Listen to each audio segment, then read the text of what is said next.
வணக்கம். Welcome to கதை திரட்டு. இந்த வீடியோவில் நம்ம என்ன கதை கேட்க போகிறோம்னா, ஒரு தாய் ஒரு மகள் கதையின் நிறைவு பகுதி. வாங்க கதைக்குள்ள போகலாம். பிற்பகல் தாரன்சன் ஃபோன் செய்தான். நடந்ததை சொன்னாள் பேஜ். ஆண்டியுடன் எங்கே சாப்பிடவா, மனசுக்கு மாறுதலா இருக்கும் என்று கூப்பிட்டான். அவள் சம்மதித்தாலும் ஆண்டி முதலில் ஒப்புக்கொள்ளவில்லை. பிஜானுடன் விளையாடிக் கொண்டிருக்கலாம் என்று அவள் சொன்ன பிறகே ஒப்புக்கொண்டான். அங்கே போனதுமே சிநேகிதனின் முகம் வாடியிருப்பதை பிஜான் கண்டு கொண்டான். இருவரும் வெளியே போய் பேசிக் கொண்டிருந்த சமயம், ஆண்டி எப்படி எடுத்துக்கொண்டான் என்று தாரன்சன் விசாரித்தான். நான் நினைத்திருந்ததை விட மோசம். நிஜமாகவே பிரிந்து போவது என்ற கட்டம் வந்ததும் எனக்கும் சகிக்கவில்லை.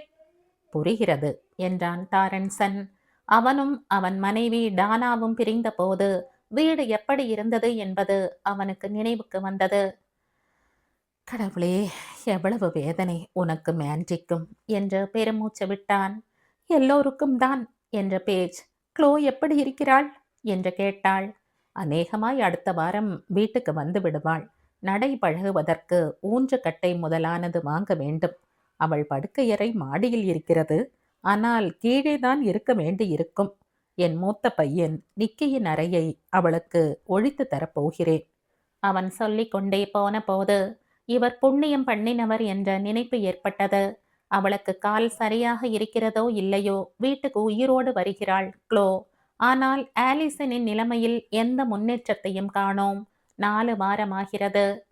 தாரன்சன் அருமையாக சமையல் செய்து வைத்திருந்தான். சாப்பிட்டுவிட்டு தோட்டத்தில் போய் உட்கார்ந்து கொண்டார்கள். அவன் நியூயார்க் டைம்ஸ் பத்திரிகைக்கு எழுதியிருந்த கட்டுரையை பற்றி சொல்லிக் கொண்டிருந்தான். பேஜின் மனம் அதில் செல்லவில்லை. பிராட் புறப்பட்டு போன போது எனக்கு ஏற்பட்ட வருத்தம், அப்படியொரு வருத்தம் ஏற்படும் என்று நான் எதிர்பார்க்கவே இல்லை என்றாள். இருக்காதா பின்ன? 16 வருஷம் குடும்பம் நடத்தி இருக்கிறாயே, மறக்கட்டையா நீ என்றான் தாரன்சன். பார்த்தாயா, உன்னிடம் ஒன்று சொல்ல நினைத்திருந்தேன், மறந்தே போயிற்று. போன வாரம் ஒரு விஷயம் காதில் விழுந்தது. என்ன? ஒரு பார்ட்டிக்கு லாரா ஹட்சின்ஸ், அந்த செனட்டரின் மனைவி வந்திருந்தாளாம். எக்கச்சக்கமாய் குடித்துவிட்டு தள்ளாடினாளாம். அசிங்கமாகிவிடும் என்று அவளை அவசர அவசரமாக அந்தண்டை இழுத்து கொண்டு போய் விட்டார்களாம். நீயும் நானும் சாதாரண மனிதர்கள். குடித்துவிட்டு கீழே விழுந்தால் கிடக்கட்டும் என்று போய்விடுவார்கள். லாரா பெரிய இடமாயிற்றே, அதனால் கமுக்கமாய் அமுக்கிவிட்டார்கள். இதற்கு முன் எவ்வளவு இடத்தில் எவ்வளவு தடவை அந்த மாதிரி அசிங்கம் நடந்திருக்கிறதோ? பேஜ் அவனையே பார்த்தபடி மௌனமாக இருந்தாள். தாரன்சன் தொடர்ந்தான். கார் விபத்து ஏற்பட்ட அன்றைக்கும் கூட இப்படித்தான் குடித்துவிட்டு கார் ஓட்டியிருப்பாள். அன்று முதல் அவள் நடவடிக்கைகளை பார். எல்லோரிடமும் மன்னிப்பு கேட்பதும், தான் ரொம்ப ஆடி போய்விட்ட மாதிரி நடிப்பதும், பிலிப்பின் அப்பா அம்மாவிடம் அனுதாபம் காட்டுவதும், பிலிப் படித்த பள்ளிக்கூடத்துக்கு பெரிய தொகை நன்கொடை அளிப்பதும், நம் ஒவ்வொருவருக்கும் வருத்தம் தெரிவித்து கடிதம் எழுதுவதும், ஏதோ குற்ற உணர்வினால்தான் அப்படியெல்லாம் நடந்து கொள்கிறாள். எல்லாம் முடிந்துவிட்டது. இனிமேல் நாம் என்ன செய்ய முடியும் என்றாள் பேஜ். லாராவின் மீது குற்றம் சுமத்த அவளுக்கு மனம் வரவில்லை. என்ன செய்வதா? ஒரு ஐடியா இருக்கிறது. என் பழைய நண்பன் ஒருவன் இருக்கிறான். பத்திரிகை நிருபர். பரபரப்பான விஷயங்களை தோண்டி துருவுவதில் கெட்டிக்காரன். அவனிடம் லாராவை பற்றி விசாரிக்க சொல்லப் போகிறேன் என்றான் தாரன்சன். பிராட் வீட்டை விட்டு வெளியேறி 2 வாரமாகிவிட்டது. முதல் வாரம் பேஜுக்கு மகா கஷ்டமாக இருந்தது. அதற்கு முக்கிய காரணம் ஆண்டி அப்பாவை நினைத்து தினம் தினம் ராத்திரி அழுது கொண்டிருந்தான். பள்ளிக்கூடத்தில் அவன் அழுகிறான் என்று 2 முறை போன் வந்து 2 முறையும் அங்கே போய் அவனை வீட்டுக்கு அழைத்து வந்தாள். ஒரு முறை அவனை காணாமல் பயம் பிடித்து கொண்டது. ஒருவேளை மறுபடியும் அவன் எங்காவது ஓடிவிட்டானோ என்று தோட்டத்தில் தன் கரடி பொம்மையுடன் உட்கார்ந்திருப்பதை பார்த்த பிறகே நிம்மதி ஏற்பட்டது. பேஜினால் என்ன செய்ய முடியும்? ஆண்டிக்கு அப்பா வேண்டும், அதை கொடுக்க அவளால் முடியவில்லை. பிராட் தான் கொடுத்த வார்த்தையை காப்பாற்றினான். சனிக்கிழமை வந்து ஆண்டியை வெளியே அழைத்து போய் பல இடங்களில் சுற்றிய பின் திரும்ப வீட்டில் கொண்டு வந்து சேர்ப்பித்தான். அப்போது ஆண்டியின் அழுகை இன்னும் பலமாகிவிட்டது. அப்பா எங்கும் போகக்கூடாது என்று அடம் பிடித்தான். அவனை தன் அபார்ட்மெண்ட்டுக்கு அழைத்து போகலாமா என்று ஒரு வினாடி பிராட் எண்ணினான். ஆனால் இப்போதெல்லாம் பெரும்பகுதி நேரம் ஸ்டிமானி அவனுடைய அப்பார்ட்மெண்ட்டில் வந்து தங்குகிறாள். ஆண்டி அவளை பார்க்க நேரிடும். அவளால் தான் அப்பா தனியே போய் இருக்கிறார் என்பதை அறிந்து கொள்வான். அதை பிராட் விரும்பவில்லை. 2வது வாரமும் சனிக்கிழமையன்று பிராட் வந்து அழைத்துப் போனான். ஆனால் இந்த தடவை ஆண்ட்ரிக்கு பழக்கமாகிவிட்டதால் அழுது அமர்க்களம் பண்ணவில்லை. நடுநடுவே பேஜும் ஆண்டியும் தாரன்சனின் வீட்டுக்கு போவதும் சாப்பிடுவதுமாக இருந்ததால் ஆண்டி மனதை சமாதானப்படுத்தி கொண்டு விட்டான். ஆலிசனையும் 2 தடவை ஆஸ்பத்திரிக்கு போய் பார்த்தான். அன்று ஆஸ்பத்திரியில் இருந்து க்ளோவை வீட்டுக்கு அழைத்து வந்திருந்தார்கள். பேஜும் ஆண்டியும் அவளை பார்க்க தாரன்சனின் வீட்டுக்கு போன போது முன்னறையில் ஒரு சாய்வு நாற்காலியில் அவள் படுத்திருந்தாள். பேஜ் வாங்கி தந்திருந்த காஷ்மீர் கம்பளியை கால் மீது போர்த்தி கொண்டிருந்தாள். வலியின் வேகம் இன்னும் முழுதும் அகலவில்லை என்றாலும் வீட்டுக்கு வந்துவிட்டோம் என்கிற சந்தோஷத்தில் முகம் மலர்ந்திருந்தாள். இன்னொரு ஆபரேஷன் செய்ய வேண்டியிருக்கும் என்று டாக்டர்கள் சொல்லியிருந்தார்கள். ஆனால் இனிமேல் கை கால்களை சரிப்படுத்தி அவள் நன்கு நடமாடும்படி செய்ய வேண்டியதுதான் பாக்கியே தவிர உயிருக்கு எந்த ஆபத்தும் இல்லை. வலி குறைப்புக்காக மாத்திரைகள் கொடுத்திருந்தார்கள். அதை கூட அவள் அதிகம் உட்கொள்ளவில்லை. பிறகு அதுவே பழக்கமாகிவிடும் என்பதால். பேஜும் ஆண்டியும் அங்கே போன சில நிமிடங்களில் ஜேமியும் வந்து சேர்ந்தான். க்ளோவை ஆஸ்பத்திரியில் பல முறை பார்த்திருந்தாலும் வீட்டுக்கு வருவது இதுவே முதல் தடவை. கார் விபத்துக்கு தானும் ஒரு காரணம் என்ற குற்ற உணர்வு இன்னும் அவன் மனதில் இருந்து வந்தது. அவன் பேச்சில் கூச்சமும் தயக்கமும் இருப்பதை கவனித்த பேஜ், நாம் வாசல் பக்கம் போகலாமே என்றாள் தாரன்சனிடம். பிஜானும் ஆண்டியும் தோட்டத்தில் விளையாடப் போக தாரன்சனும் பேஜும் சமையலறையில் சிற்றுண்டி தயாரிக்க தனிமையில் விடப்பட்ட க்ளோவும் ஜேமியும் மனம் விட்டு பேசிக்கொள்ள முடிந்தது. என் சிநேகிதி ஆலியை போய் பார்க்க எனக்கு முடியவில்லை. உன் சிநேகிதன் பிலிப்பை உன்னால் பார்க்கவே முடியாமல் போய்விட்டது. என்ன பயங்கரம் என்றாள் க்ளோ. கார் விபத்தை பற்றி வேண்டுமென்றே மேலும் மேலும் பேசி அவன் உள்ளத்தில் இருந்த குற்ற உணர்வை குறைத்தாள் அவள். ஏற்கனவே ஆஸ்பத்திரியில் இருந்த நாட்களில் இருவரும் மனம் நெருங்கி பழகத் தொடங்கி இருந்தார்கள். பிடித்த இசை, பிடித்த நடிகர், பிடித்த நடிகை, பிடித்த மனிதர், பிடிக்காத மனிதர் என்று பல விஷயங்கள் அவர்கள் பேச்சில் அடிபட்டன.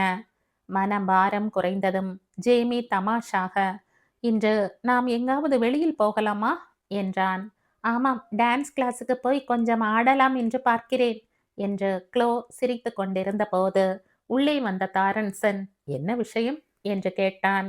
ஒன்றுமில்லை, சும்மா பேசிக் கொண்டிருந்தோம் என்றான் ஜேமி. தன்னை வீட்டுக்குள் அனுமதித்ததோடு இவ்வளவு தூரம் க்ளோவுடன் பேசிக் கொண்டிருக்கவும் அனுமதித்தாரே என்று தாரன்சனிடம் அவனுக்கு நன்றியும் மதிப்பும் ஏற்பட்டன. நான் ஏதாவது உதவி செய்ய வேண்டுமானால் சொல்லுங்கள் என்றான் பணிவோடு. தேங்க்ஸ். க்ளோ பாத்ரூமுக்கு போக வேண்டும் என்று சொன்னால் எனக்கு குரல் கொடு, வந்து அழைத்து போகிறேன் என்று கூறிவிட்டு தாரன்சன் மறுபடி வெளியே போய்விட்டான். கொஞ்ச நேரத்துக்கெல்லாம் க்ளோ கூப்பிட்ட போது தாரன்சன், பேஜ் இருவருமாகத்தான் அவளை பாத்ரூமுக்கு அழைத்து போக வேண்டியிருந்தது. அவளை திரும்ப கொண்டு வந்து முன்னறையில் உட்கார்த்தி வைத்துவிட்டு திரும்பினார்கள். இருவருக்கும் ஒன்று புரிந்தது. க்ளோவை தன்னந்தனியாக தாரன்சனால் கவனித்துக் கொள்வது முடியாத காரியம் என்பதே அது. பாத்ரூமுக்குள் போன பின் க்ளோ சமாளித்து கொண்டாளே தவிர ஒவ்வொரு சிறு காரியத்துக்கும் பிறர் உதவி தேவைப்பட்டு கொண்டுதான் இருக்கும். ஆஸ்பத்திரியில் இருந்து வீட்டுக்கு அழைத்து வந்ததோடு பிரச்சனை தீர்ந்து விடவில்லை.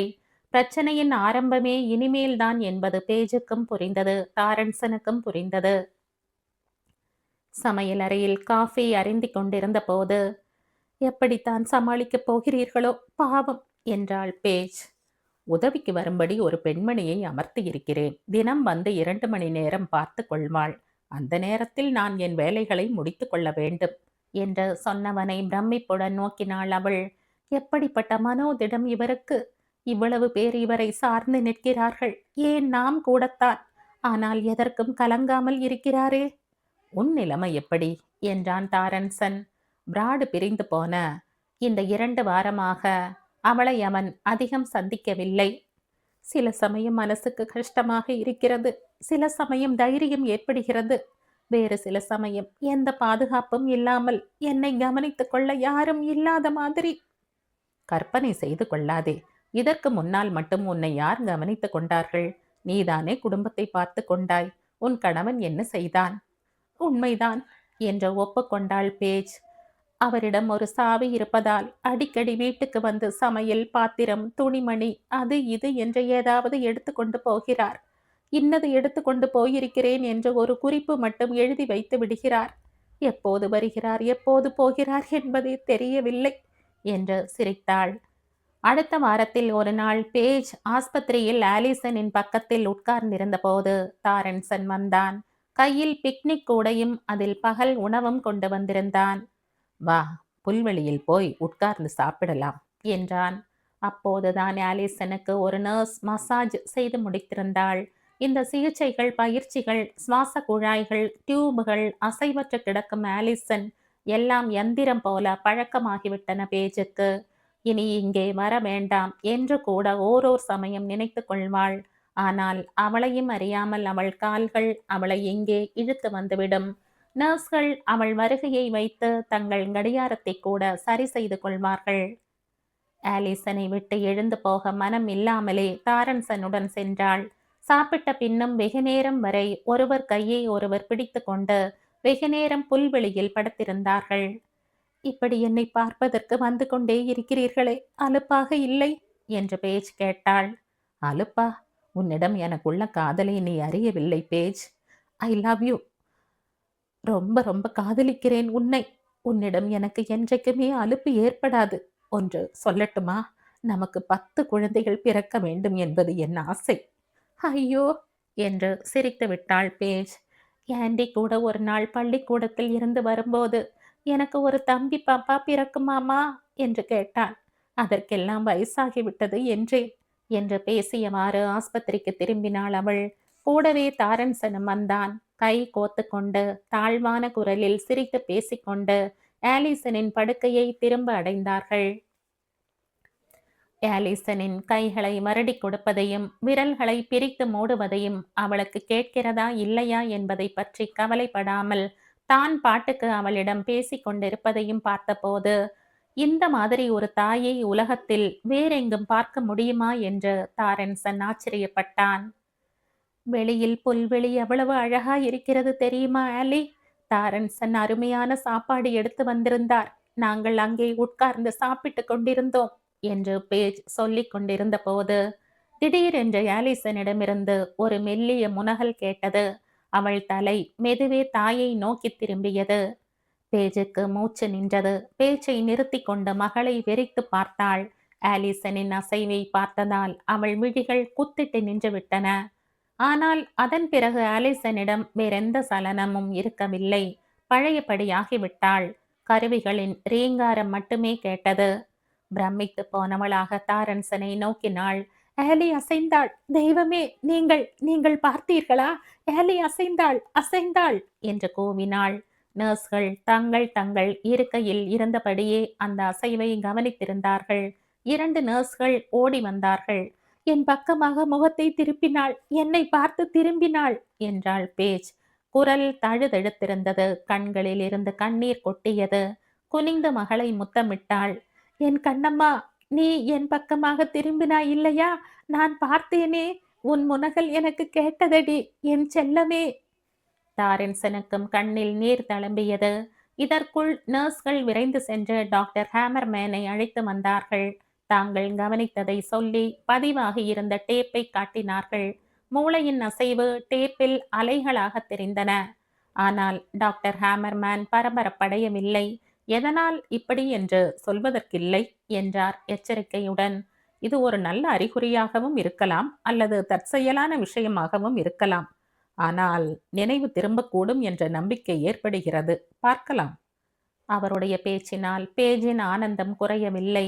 ஆலிசனை பார்த்தபடி அருகிலேயே நின்றிருந்தாள். அன்று போரா ஆலிசனிடம் வேறு சலனம் தெரியவில்லை. ஆனால் மறுநாள் காலை மறுபடி அவள் முகம் பேஜை நோக்கி திரும்பியது. உடனே பிராடிடம் சொல்ல வேண்டும் என்று அவனுடைய அலுவலகத்துக்கு கூப்பிட்டாள். பிராட் வெளியூர் போயிருப்பதாக சொன்னார்கள். அவன் தங்கியிருந்த ஹோட்டலை தேடி கண்டுபிடித்து அன்றிரவு தகவல் கூறினாள். ஆனால் பிராட் பரபரப்படைய காணோம். டாக்டர் சொன்ன மாதிரியே அவனும் பார்க்கலாம் என்றான். டாரன்சனிடம் சொன்னபோதும் அப்படித்தான். ஆனால் பேஜின் பரபரப்பு அடங்கவில்லை. நிச்சயமாய் நான் பேசுவது ஆலிக்கு கேட்கிறது.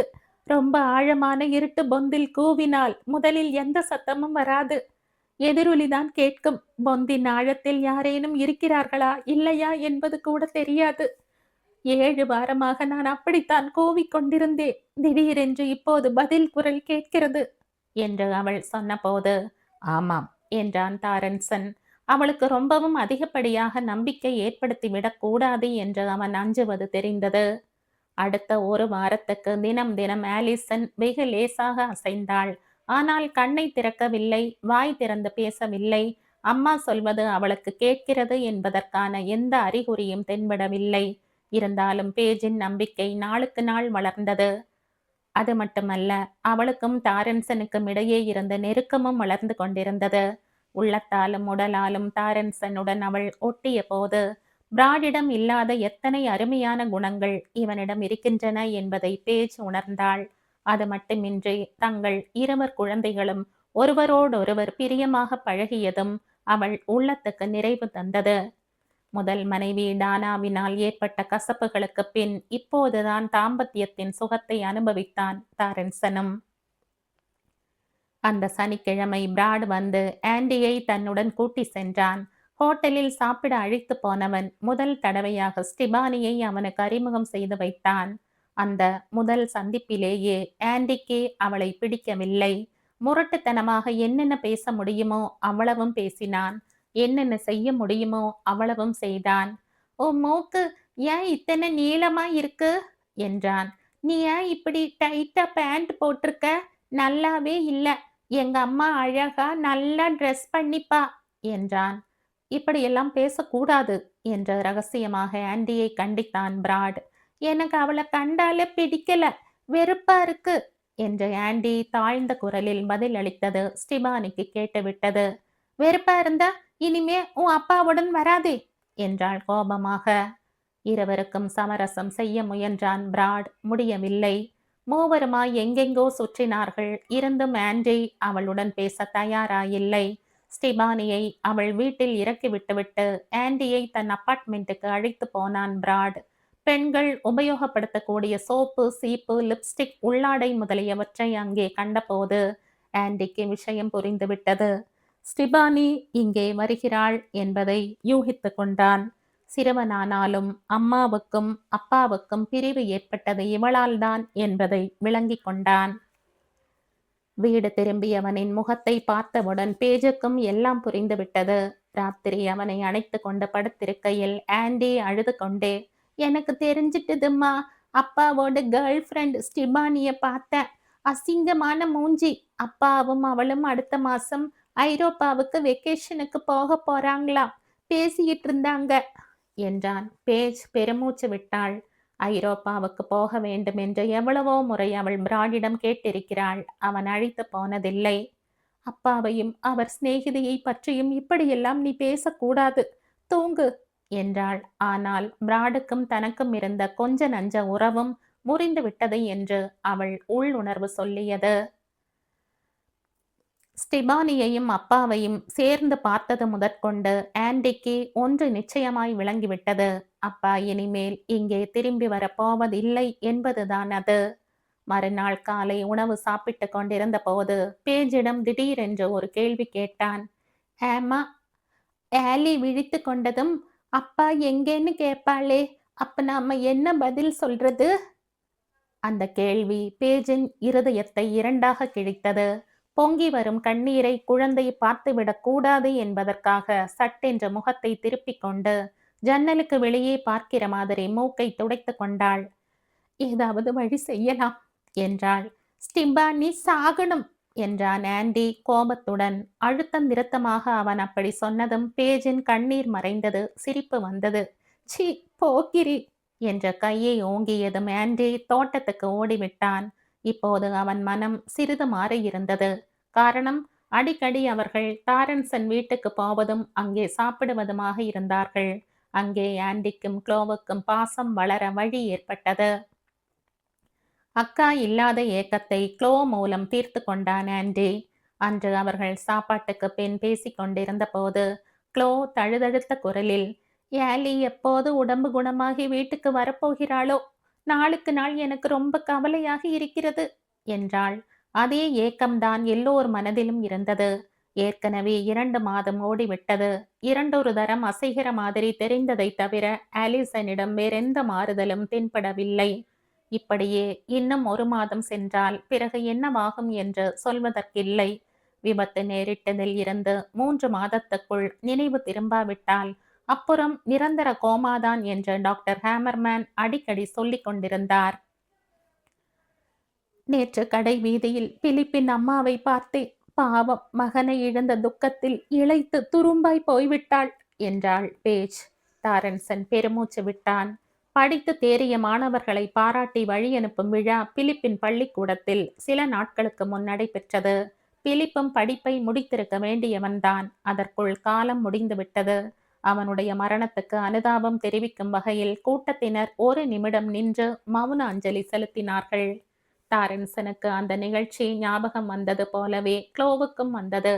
தலையை குனிந்து கொண்டாள். விபத்து நேர்ந்த அந்த பயங்கர இரவை நினைக்கையில் ஜேமியைப் போலவே அவளுக்கும் குற்ற உணர்வு நெஞ்சை குத்தியது.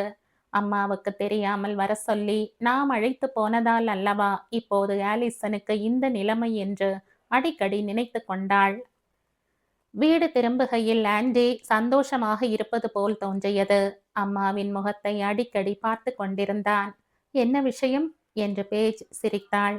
பிஜானோட அப்பாவுக்கு உன்னை ரொம்ப பிடிச்சிருக்காம், பிஜான் சொல்றான் என்றான் ஆண்டி. அப்படியா? எதை வைத்து அப்படி சொல்கிறான் என்று அக்கறை இல்லாத மாதிரி கேட்டாள் பேஜ். மகனின் முகத்தை கூர்ந்து கவனித்தபடி உள்ளுக்குள் ஒரு படபடப்பு ஏற்பட்டது. ஆண்டிக்கு தாரன்சனை பிடிக்க வேண்டுமே என்று அவளுக்கு கவலை. எதனால் சொன்னான்னு தெரியல, நீயும் அவரும் பேசுறதையும் சிரிக்கிறதையும் நிறைய தடவை கவனிச்சானாம். நீ ரொம்ப அழகா இருக்க, நல்லா பேசி பழகிறேன்னு அவங்கிட்ட அவர் சொன்னாராம். ஒரு தடவை நீ அவருக்கு முத்தம் கூட கொடுத்தாயாமே, நிஜமாவா அம்மா என்றான் ஆண்டி. ஆனால் அதை ஒரு குற்றச்சாட்டாக சொல்லாமல் சாதாரணமாகத்தான் சொன்னான்.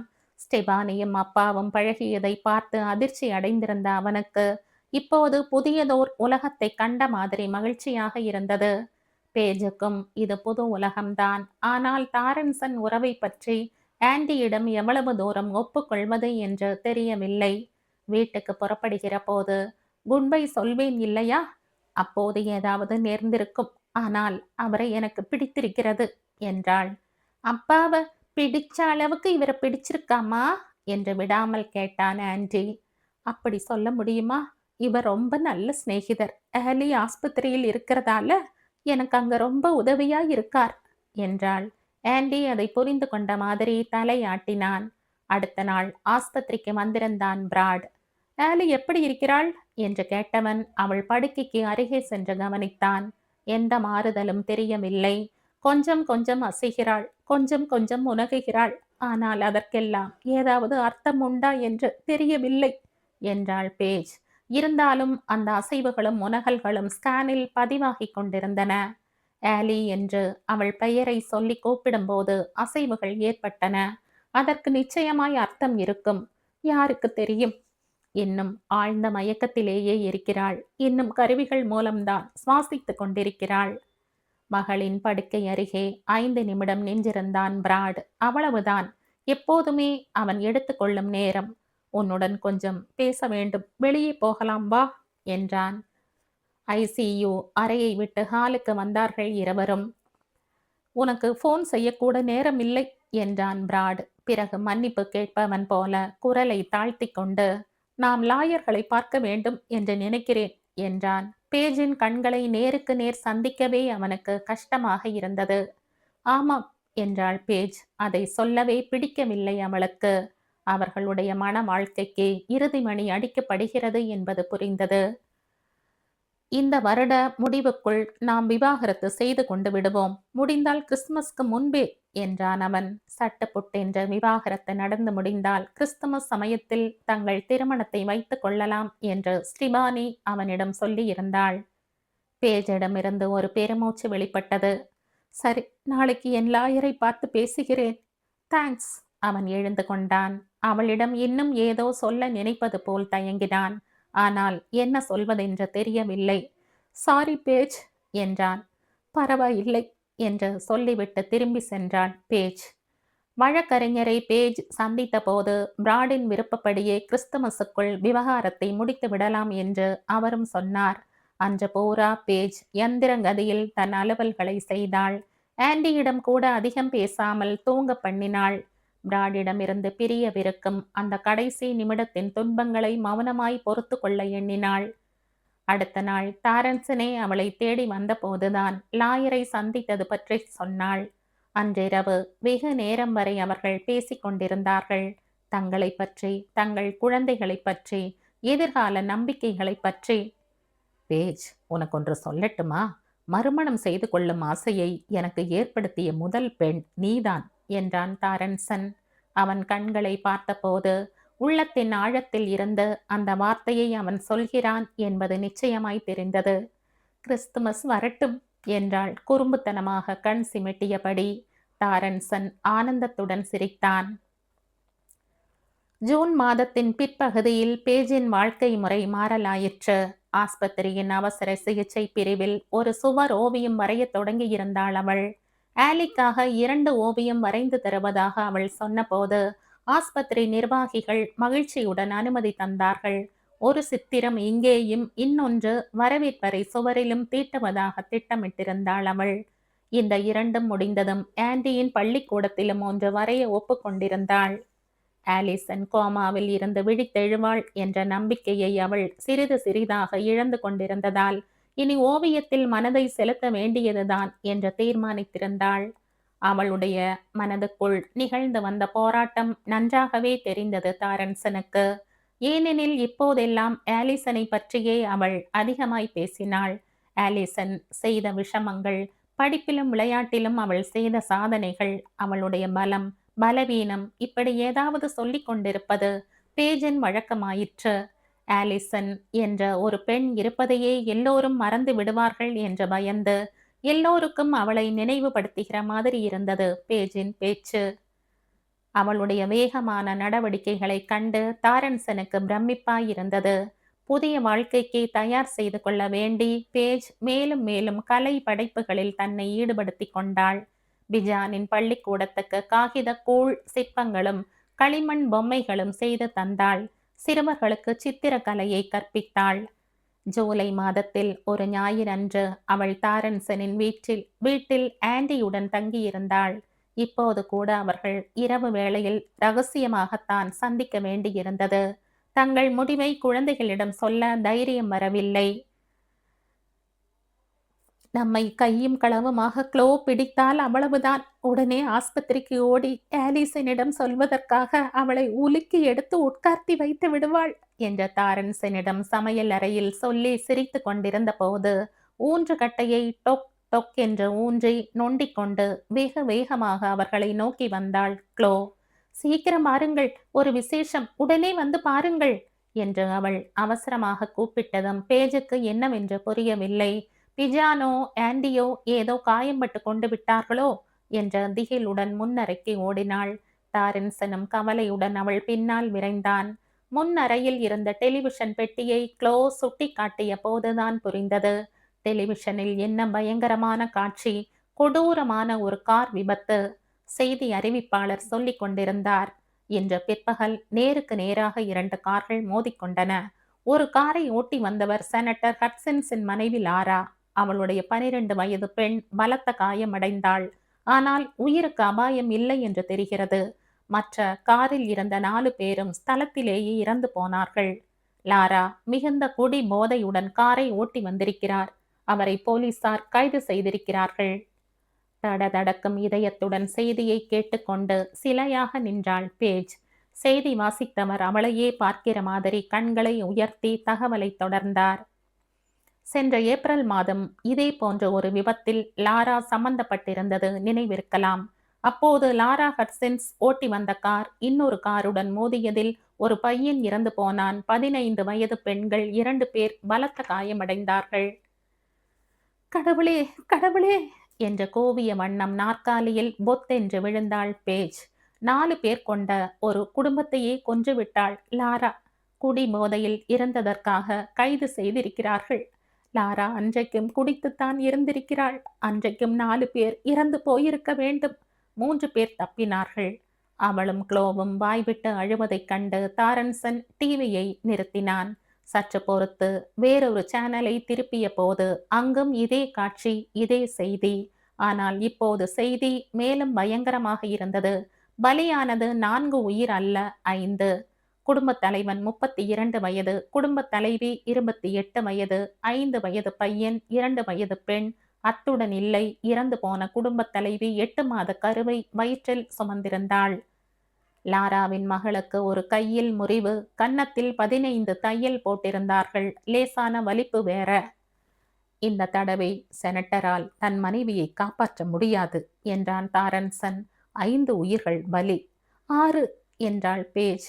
இறந்து போன பிலிப்பை எண்ணி ஆலிசனுக்கு ஏதாவது நேர்ந்தால் 7 என்று நினைத்து கொண்ட போது அவள் உடம்பு நடுங்கியது. பொழுது விடிந்து ஆஸ்பத்திரிக்கு போவதற்காக அவர்கள் புறப்பட்ட போது வாசலில் பத்திரிகை, டெலிவிஷன் நிருபர்கள் ஒரு பட்டாளமாக நின்றிருந்தார்கள். நடந்த விபத்தை பற்றி கருத்து சொல்லும்படி தாரன்சனை சூழ்ந்து கொண்டார்கள். ரொம்ப அதிர்ச்சியான விபத்து என்று சுருக்கமாக சொன்னான் தாரன்சன். குளோவை சக்கர நாற்காலியில் உட்கார்ந்திருப்பது போல அல்லது ஊன்றுகட்டையில் சாய்ந்து கொண்டிருப்பது போல புகைப்படம் எடுக்க வேண்டும் என்று அவர்கள் கேட்டார்கள். அதற்கு அனுமதி தரவில்லை தாரன்சன். பேஜுடன் காரில் புறப்பட்டு விட்டான். ஆஸ்பத்திரியை அடைந்த போதுதான் பேஜுக்கு ஞாபகம் வந்தது. குளோவை படம் எடுக்க விரும்பியவர்கள் ஆலிசனை மட்டும் விடுவார்களா? அந்த எண்ணம் ஏற்பட்டதும் புயல் வேகமாக ஆலிசனின் அறையை அடைந்தாள். அங்கே இன்னும் எந்த நிருபரும் வரவில்லை. நர்ஸ்கள் ஜன்னல் கதவுகளை சாத்திக் கொண்டிருந்தார்கள். யாரையும் அங்கே வர அனுமதிக்க வேண்டாம் என்று பேஜ் சொன்னதை ஆஸ்பத்திரி நிர்வாகிகளும் ஒப்புக்கொண்டார்கள். லாராவை பற்றி செய்தி சேகரிக்கும்படி தாரன்சன் சொல்லியிருந்த நண்பரும் பல தகவல்கள் திரட்டி வந்து சொன்னார். குடிப்பழக்கத்தை போக்கிக் கொள்வதற்காக இதுவரை லாரா 4 ஆஸ்பத்திரியில் தங்கி சிகிச்சை பெற்றிருக்கிறாளாம், வெவ்வேறு பொய் பெயர்களில். ஆனால் பலன் ஏற்படவில்லை. அவளுக்கு 40 வருட சிறை தண்டனை கிடைப்பது நிச்சயம் என்றார் அந்த நண்பர்.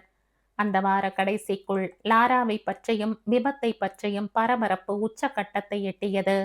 பிலிப்பின் பெற்றோர், ஜேமியின் பெற்றோர், பேஜ், பிராட், தாரன்சன் எல்லோரையும் நிருபர்கள் துரத்தினார்கள். ஒரு டெலிவிஷன் நிலையத்தின் பெண் நிருபர் பேஜிடம் மன்றாடினாள். குடி போதையில் கார் ஓட்டுவது எவ்வளவு கொடுமையானது என்பதை பொதுமக்கள் தெரிந்து கொள்ள வேண்டாமா? அதற்காக வேணும் கோமாவில் கிடக்கும் உங்கள் பெண்ணின் படத்தை டிவியில் காட்ட வேண்டும் என்றாள் அவள். பேஜ் திட்டவட்டமாக மறுத்துவிட்டாள்.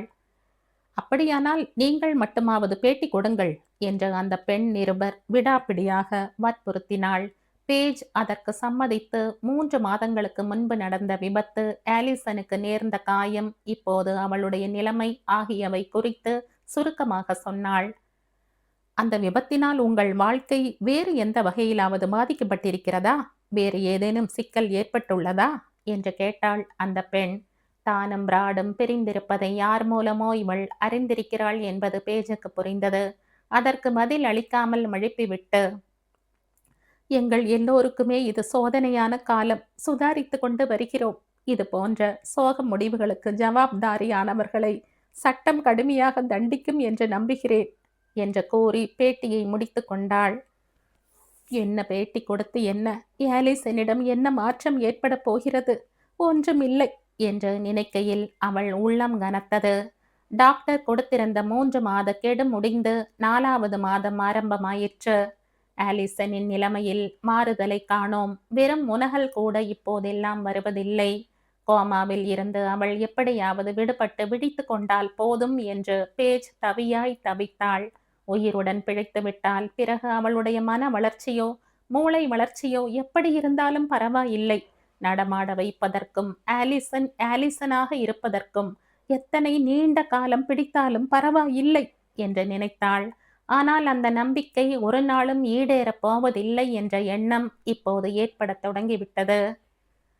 அன்று அவள் ஆஸ்பத்திரியின் வரவேற்பறையில் வரைந்து வந்த சுவர் ஓவியத்தை ஓரளவு முடித்துவிட்டு அப்போதுதான் ஆலிசனிடம் திரும்பியிருந்தாள். அந்த ஓவியம் ஒரு துறைமுக காட்சி. சின்ன சின்னதாய் பல விவரங்களை அதில் பூர்த்தி செய்ய வேண்டியிருந்தது. சிறு குறிப்பு நோட்டில் பென்சிலால் அவ்வப்போது வரைந்த வண்ணம் ஆலிசனின் படுக்கைக்கு அருகே உட்கார்ந்திருந்தாள். சாந்தம் தவழ்ந்த பிற்பகல் வேளை. சூரியனின் சாயங்கால கிரணங்கள் மென்மையாய் ஜன்னல் வழியே அறைக்குள் நுழைந்து கொண்டிருந்த நேரத்தில் படுக்கையில் ஆலிசனின் கை கொஞ்சம் நகர்கிற மாதிரி தோன்றியது. அப்படி நடுநடுவே அசைவது உண்டுதான், அதற்கு எந்த அர்த்தமும் கிடையாது என்று பேஜுக்கு தெரியும். மூளையில் ஏதோ ஒரு மின்னலை பாயும் போது அது போன்ற அசைவு ஏற்படுகிறது என்று அவள் அறிவாள். எனவே ஒரு முறை நிமிர்ந்து பார்த்துவிட்டு மீண்டும் தன் குறிப்பு நோட்டை பார்த்தவாறு பென்சில் நுனியை கடித்து கொண்டிருந்தாள். துறைமுக ஓவியத்தில் ஏதோ ஒன்று சேர்க்க வேண்டும் என்று தெரிந்ததே ஒழிய அது என்னவென்று பிடிபடவில்லை. ஒரு நிமிடம் ஜன்னலை வெறித்து பார்த்தபடி இருந்தாள். மறுபடி ஆலிசனின் பக்கம் பார்வையை திருப்பிய போது மீண்டும் ஆலிசனின் கை அசைவதைக் கண்டாள். இம்முறை அவள் விரல்கள் பெட்ஷீட்டை பிடித்திருந்தன. பேஜை நோக்கி கையை நீட்டுகிற மாதிரியும் இருந்தது. இது போல இதற்கு முன் என்றுமே நேர்ந்ததில்லை. இது பிரம்மையா, பழைய அசைவுதானா, அல்லது புது விதமான அசைவா? திகைத்து பார்த்தபோது ஆலிசனின் தலை திரும்புவதும் தெரிந்தது. ஆம், மிக மிக மெதுவாக, கூர்ந்து கவனித்தால் ஒழிய தெரியாத அளவுக்கு ஆலிசனின் தலை திரும்பியது. பேஜ் அங்கே உட்கார்ந்திருப்பதை புரிந்து கொண்டு திரும்புகிற மாதிரி. மூச்சு அடைக்க பேஜ் பார்த்து கொண்டிருந்தாள். அறையில் யாரோ இருப்பதை ஆலிசன் கண்டு கொள்வது போல. அவளே எங்கோ வெளியே போய்விட்டு அப்போதுதான் அந்த அறைக்கு திரும்பியது போல. ஒட்டும் இரண்டு உள்ளத்தின் நிகழ்வை அறிந்த மாதிரி ஆலிசனை பேஜ் புரிந்து கொண்டாள். ஆலி, என்னை தெரிகிறதாம்மா? நான் பேசுவது கேட்கிறதா ஆலி என்ற துக்கம் தொண்டை அடைக்க கேட்டாள். முன்னொரு நாள் ஆலிசன் கிட்டத்தட்ட இறந்து விட்டாள் என்றிருந்த போது இதுபோல்தான் கேட்டாள். ஆனால் அப்போதை காட்டிலும் இப்போது பேஜின் குரலில் நம்பிக்கை அதிகரித்திருந்தது. அப்போதை காட்டிலும் இப்போது யதார்த்தம் அதிகரித்திருந்தது. அப்போதை காட்டிலும் இப்போது வித்தியாசம் அதிகரித்திருந்தது. பென்சிலையும் குறிப்பு நோட்டையும் கீழே வைத்தாள். ஆலி என்று மெதுவே கூப்பிட்டபடி அவள் கையை தன் கையோடு கோத்து கொண்டாள். எப்படியும் இந்த தடவை மகளை திரும்ப கொண்டு வந்து விட வேண்டும் என்ற உறுதி அவள் மனதில் பிறந்தது. ஆலி, கண்ணை திற பேபி, இதோ பார், நான் இங்கேதான் இருக்கிறேன், உன் பக்கத்தில் இருக்கிறேன், பயப்படாதே கண்ணம்மா, எல்லாம் சரியாகிவிட்டது, உன் அம்மா இதோ உட்கார்ந்திருக்கிறேன் பார். வெகு மிருதுவாக பேசிக்கொண்டே ஆலிசனின் கையை வருடினாள். அப்போது ஆலிசனின் விரல்கள் தன் விரல்களை அழுத்துவதை, ரொம்ப ரொம்ப பலவீனமாக அழுத்துவதை உணர்ந்தாள். குபுக் என்று பேஜுக்கு கண்ணீர் வழிந்தது. தான் பேசுவது ஆலிசனுக்கு கேட்கிறது. யாரும் சொல்லாமலே அவள் உள் உணர்வுக்கு அது தெரிந்தது. ஆலி, என் கையை அழுத்தினா இல்லையா? அப்படி என்றால் என் பேச்சு உனக்கு கேட்கிறது இல்லையா? கண்ணே, இதோ பார், கண்ணை திற. ஆலிசனின் இமைகள் படபடப்பதை பார்த்தாள். அதுவே ரொம்ப கஷ்டமாக இருந்தது போலும். படபடப்பு நின்று விட்டது. பேஜின் கன்னங்களில் கண்ணீர் வழிந்து கொண்டே இருந்தது. அதை துடைக்க தோன்றாமல் ஆலிசனையே பார்த்து கொண்டு உட்கார்ந்திருந்தாள். ஒரு கால் முன்னை விட ஆழமான கோமாவில் அவள் மூழ்கி விட்டாளோ என்ற அச்சம் உண்டாயிற்று. உயிர் இருப்பதற்கான எந்த அறிகுறியும் தென்படவில்லை. திடீரென்று மறுபடியும் அவள் கையை ஆலிசன் அழுத்தினாள். இந்த தடவை அந்த அழுத்தத்தில் பலவீனம் இருக்கவில்லை, சற்று வலு தெரிந்தது. குதித்தெழுந்து ஆலிசனை உலுக்கி எடுக்க வேண்டும் போல் இருந்தது பேஜுக்கு. கூச்சலிட்டு யாரையேனும் கூப்பிட வேண்டும் போல் இருந்தது. கூப்பிட்டு, என் பெண் உயிரோடு இருக்கிறாள், எங்கேயோ ஒரு மூலையில் அவள் உயிர் ஒட்டி கொண்டிருக்கிறது, மூச்சு ஓடிக்கொண்டிருக்கிறது, வந்து பாருங்கள் என்று கூவ வேண்டும் போல் இருந்தது. ஆனால் மந்திரத்துக்கு கட்டுப்பட்ட மாதிரி அசையாமல் உட்கார்ந்திருந்தாள். மனம் மட்டும், விழித்துக்கொள்ள ஆலி, எழுந்திரு எழுந்திரு எழுந்திரு என்று ஓயாமல் ஜெபித்து கொண்டிருந்தது. இன்னொரு தடவையும் ஆலிசனின் இமைகள் லேசாக துடித்தன. பேஜுக்கு அழுகை வெடித்து கொண்டு வந்தது. விதி விளையாட்டு காட்டுகிறதோ? டாக்டர்கள் வந்து பார்த்து, இது வெறும் நரம்புகளின் வலிப்பு, அவ்வளவுதான் என்று மறுபடியும் சொல்லிவிட்டு சென்று விடுவார்களோ? பேபி, ப்ளீஸ் ப்ளீஸ், கண்ண திறமா, நான் உன் மீது உயிரையே வைத்திருக்கிறேன், கண்ணே, ஆலி ப்ளீஸ். விம்மலை அடக்கி கொண்டு பெண்ணின் விரல்களை முத்தமிட்டவாறு கெஞ்சினாள் பேஜ். இமைகள் மீண்டும் துடிக்க வெகு வெகு மெதுவாக கண்களை திறந்தாள் ஆலிசன். ஏறத்தாழ 4 மாதங்களுக்கு பின் முதன் முறையாக விழி திறந்து தாயை பார்த்தாள். அவள் பார்வையில் ஒரு குழப்பம் இருந்தது. தான் பார்ப்பது என்னவென்று முதலில் அவளுக்கே புரியவில்லை. பின்னர் தாயின் கண்களை நேருக்கு நேர் பார்த்தாள். அம்மா என்று முனகினாள். பேஜினால் அழுகையை அடக்க முடியவில்லை. குனிந்து ஆலிசனின் 2 கன்னங்களிலும் கூந்தலிலும் மாறி மாறி முத்தமிட்டாள். அவள் கண்களில் பொங்கி வழிந்த கண்ணீர் ஆலிசனின் முகத்தை நனைத்தது. ஆலி மறுபடி கண்ணை திறந்து மறுபடி அம்மா என்றாள்.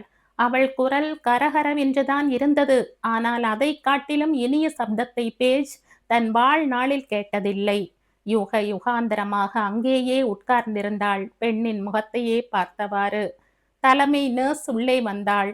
வந்தவள் ஆலிசனை பார்த்ததும் விழித்து கொண்டு விட்டாள், விழித்து கொண்டு விட்டாள். கடவுளே, ஆலிசனுக்கு விழிப்பு வந்து விட்டது என்ற கோவிய வண்ணம் வெளியே ஓடினாள். டாக்டர் ஹேமர்மேனை அழைத்து வர ஆலிசன் கண்களை மூடிக்கொண்டிருந்தாள். டாக்டர் வந்தபோது, ஆனால் இப்போது அது கோமா அல்ல, தூக்கம். நடந்ததை அவரிடம் சொன்னாள் பேஜ். ஆலிசனை நிதானமாக பரிசோதனை செய்தார் டாக்டர். சற்றைக்கெல்லாம் அவள் கண்ணை திறந்து அவரை பார்த்தாள். அவர் யாரென்று புரியவில்லை. அம்மாவை நோக்கினாள். கண்களில் நீர் தழும்பியது. ஓகே கண்ணே, எல்லாம் சரியாகிவிட்டது. இவர் டாக்டர் ஹேமர்மேன், நம் சிநேகிதர். உன்னை நன்றாக சுஸ்தப்படுத்தி விடுவார் என்றாள் பேஜ். யாரும் சொஸ்தப்படுத்த தேவையில்லை. என் கண்மணி விழித்து கொண்டு விட்டாள். கண்ணை திறந்தாள். என்னை கூப்பிட்டாள், பேசினாள். இனி எல்லாம் நன்மைதான், குணம்தான் என்று அவள் மனம் எண்ணியது. ஆலி, என்னை பார் என்றார் டாக்டர் ஹேமர்மேன். என் கையை அழுத்து பார்க்கலாம் என்று கூறி கையை நீட்டினார். அவர் சொன்னபடியே கையை அழுத்தினாள் ஆலிசன். ஆனால் ஏதாவது பேசு பார்க்கலாம் என்று அவர் சொன்னபோது ஏதும் பேசவில்லை. தலையை அசைத்துவிட்டு தாயை நோக்கினாள். டாக்டர் ஹேமர்மேன் வெளியே வந்ததும் பேஜிடம் விளக்கினார். அவளுடைய மூளை இன்னும் திறம்பட இயங்க ஆரம்பிக்கவில்லை. பேச்சு மறந்து போயிருக்கிறது. கொஞ்சம் கொஞ்சமாகத்தான் பல விஷயங்களை அவள் கற்றுக்கொள்ள வேண்டும். பேச, நடக்க, எழுந்திருக்க, உட்கார, சாப்பிட எல்லாம் பழக வேண்டும் என்ற பிரத்யட்ச நோக்குடன் சொன்னவர், இதற்கெல்லாம் இன்னும் நிறைய பாடுபட வேண்டும் என்றார். அவர் சொல்ல வேண்டிய அவசியமே கிடையாது. இன்னும் எத்தனை காலம் வேண்டுமானாலும் பாடுபட பேஜ் தயாராக இருந்தாள். டாக்டர் புறப்பட்டு சென்றவுடனே தாரன்சனுக்குத்தான் போன் செய்தாள். ஆண்டி உள்பட எல்லோரையும் வெளியூருக்கு அழைத்து சென்றிருந்தான் அவன். படபடவென்று புயல் வேகத்தில் செய்தியை சொல்ல, மெதுவாய் மெதுவாய் என்றான். அழுகையும் சிரிப்புமாய் அவள் சொல்லி முடித்த போது அவளுடைய உணர்ச்சிகளை அவனால் புரிந்து கொள்ள முடிந்தது. ஆலி பேசினாள், என்னோடு பேசினாள். கண்ணை திறந்து என்னை பார்த்து அம்மா என்று சொன்னாள். அவளுக்கு விழிப்பு வந்து விட்டது, நினைவு திரும்பி விட்டது என்றாள் பேஜ் மூச்சு விடாமல். சரி, நாங்கள் எல்லோரும் ராத்திரி அங்கே வந்து விடுகிறோம் என்றான் தாரன்சன். க்ளோவிடம் செய்தியை சொன்னபோது அவளால் நம்பவே முடியவில்லை. நிஜமாகவா அப்பா? ஆலிக்கு நினைவு வந்து விட்டதா என்றாள் திரும்ப திரும்ப. ஆமாம்மா, கொஞ்ச நாளில் பூரண குணம் ஏற்பட்டுவிடும் என்று சொல்லி மகளை அணைத்து கொண்டான் தாரன்சன். கொஞ்சம் தப்பியிருந்தால் க்ளோவும் கூட கோமாவில் விழுந்திருப்பாள் என்று நினைத்து பார்த்தபோது அவன் உடல் நடுங்கியது. அவர்கள் ஆஸ்பத்திரிக்கு வந்து சேர்ந்தபோது ஆலி தூங்கிக் கொண்டிருந்தாள். கோமாவில் அல்ல, சாதாரணமாக எல்லோரையும் போல நித்திரையில் ஆழ்ந்திருந்தாள். பெரும்பாலான கருவிகளையும் டியூபுகளையும் அகற்றிவிட்டார்கள்.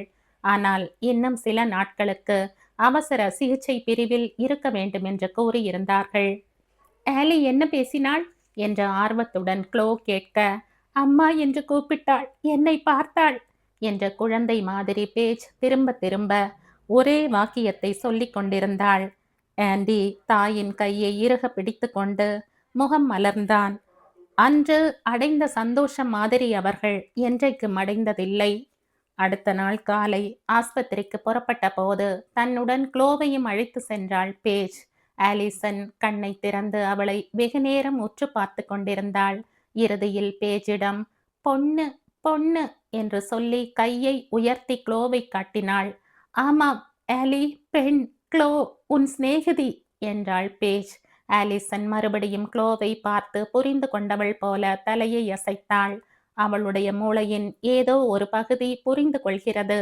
ஆனால் அதை சொல்வதற்கான வார்த்தை தெரியவில்லை. ஆலிக்கு என்னை தெரிகிறது என்று பேஜிடம் க்ளோ அப்போதைக்கு சொன்னாலும் வீடு திரும்பியதும் அப்பாவிடம் ஆலிக்கு என்னை யாரென்று தெரியவில்லை என்றாள் ஏமாற்றத்துடன். அவளுக்கு அவகாசம் கொடு க்ளோ என்றான் டாரன்சன். வெகு தூரம் போய்விட்டவள் இப்போதுதான் திரும்பி வந்து கொண்டிருக்கிறாள். புறப்பட்ட இடத்துக்கு வந்து சேர இன்னும் ரொம்ப நாள் ஆகும். எவ்வளவு நாள் ஆகும் அப்பா? 2-3 வருஷம் பிடிக்கும் என்று டாக்டர் ஹேமர்மேன் சொல்லி இருக்கிறாராம். க்ளோ பெருமூச்சு விட்டாள்.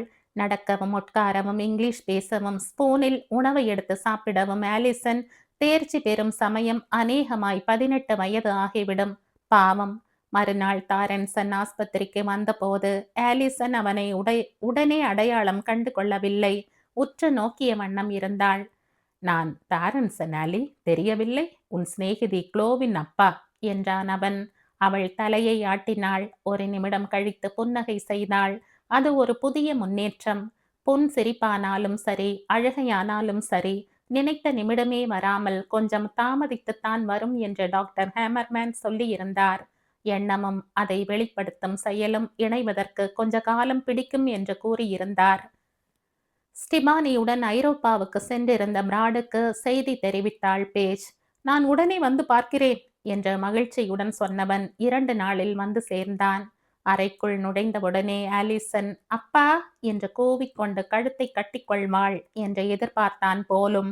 அப்படி ஏதும் நடக்கவில்லை. அவனை வெகுநேரம் குழப்பத்துடன் பார்த்தாள் ஆலிசன். பிறகு பேஜிடம் ஆம்பள என்றாள் மெதுவாக. பிராடின் முகத்தை ஞாபகப்படுத்திக் கொள்ள அவள் சிரமப்படுவது தெரிந்தது. பிராட் ஏமாற்றத்துடன் திரும்பினான். ஆனால் அவன் கதவருகே செல்லவும் ஆலிசன் டாடி என்ற கிசுகிசுக்கும் குரலில் சொல்லவும் சரியாயிருந்தது. உங்களை தெரிந்து கொண்டு விட்டாள், வாருங்கள், உங்களை கூப்பிடுகிறாள் என்றாள் பேஜ். பிராட் திரும்பி வந்து ஆலிசனின் கையை பிடித்து கொண்டான். கண்ணில் நீர் முட்டியது. எனினும் அதிக நேரம் நின்றிருக்காமல் வெளியேறிவிட்டான். ஆலிசன் படுக்கையில் உட்கார்ந்த நிலையில் இருந்த போதிலும் ஒவ்வொரு சொல்லுக்கும் ஒவ்வொரு அசைவுக்கும் அவள் பெரும் பாடுபடுகிறாள் என்று அவனுக்கு புலப்பட்டது. அந்த வேதனையை பார்த்து கொண்டிருப்பது அவனுக்கு இயலாத காரியம்.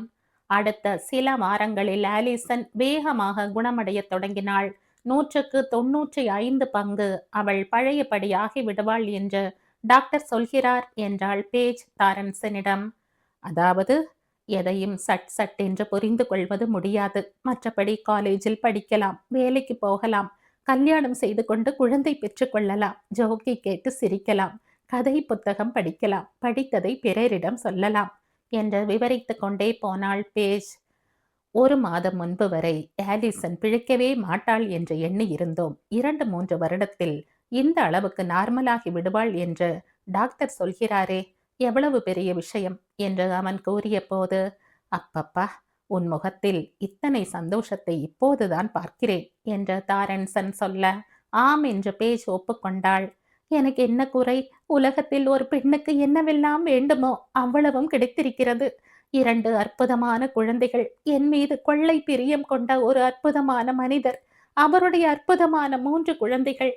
வீட்டில் நிறைய இடம் இருக்கிறது, இன்னும் கூட பெற்றுக்கொள்ளலாம் என்றான் டாரன்சன்.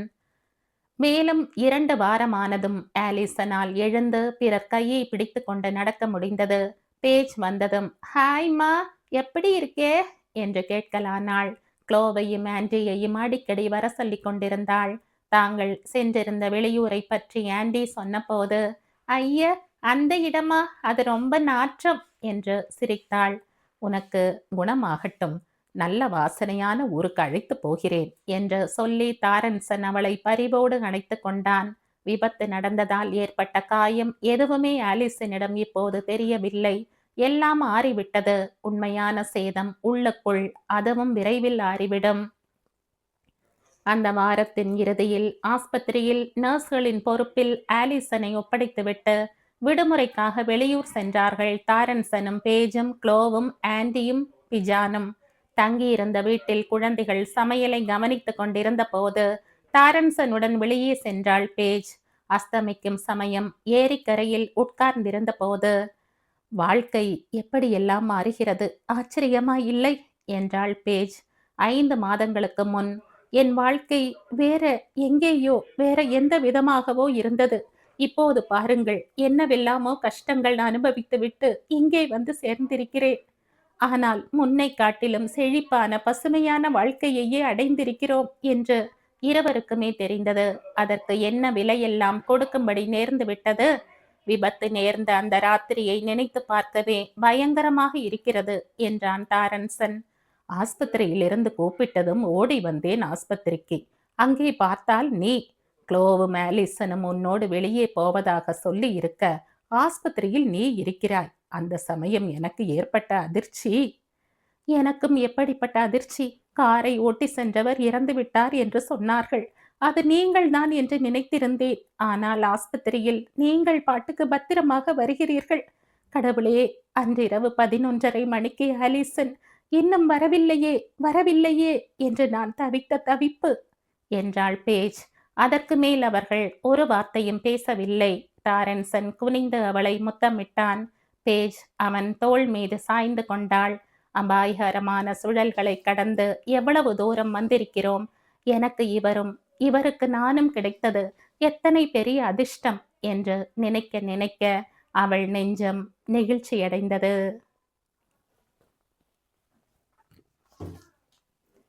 அப்பா, இன்னொரு கதை இல்ல.